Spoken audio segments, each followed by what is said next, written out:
សួស្តីអ្នកនរគ្នាថ្ងៃនេះខ្ញុំចេញវីដេអូមកប្រាប់ពីរបៀបលេងវគ្គទី73ឈ្នះលឿនអញ្ចឹងគ្នាយើងដើម្បីលេងវគ្គនេះឈ្នះអ្នកនរគ្នាត្រូវទី1អ្នកនរគ្នាត្រូវមានការអ៊ូនេះ rank S បូកអញ្ចឹងឲ្យតែ rank S បូកដូចជា Nishikawa អញ្ចឹងគ្នាយើងទី1អ្នកនរគ្នាត្រូវមាន hero សាងយន្តនេះហើយនឹង hero សក់លឿងនេះក៏បានដែរគ្នាយើងទី2អ្នកនរគ្នាត្រូវមាន hero ស្រីនេះពីអត់តមកយើងចេញការធ្វើចូលទៅលេង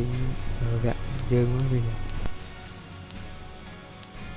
អូខេតើមើលខ្ញុំលេងទាំងអស់គ្នាបាទតើខ្លាំងប៉ុណ្ណាហើយនេះខ្ញុំបញ្ជាក់យើងត្រូវបិទ0ទាំងអស់បិទ0ក្របទាំងអស់អ្នកនរគ្នាតែចុងក្រោយគេយើងបិទ4នេះlàបិទ3ហើយវគ្គហ្នឹងវាមិនសូវខ្លាំងប៉ុន្មានគ្នាយើងហើយវគ្គហ្នឹងវាមិនសូវខ្លាំងប៉ុន្មានគ្នាយើងគាត់ថាវាខ្លាំងវគ្គទី1បន្តិចហើយ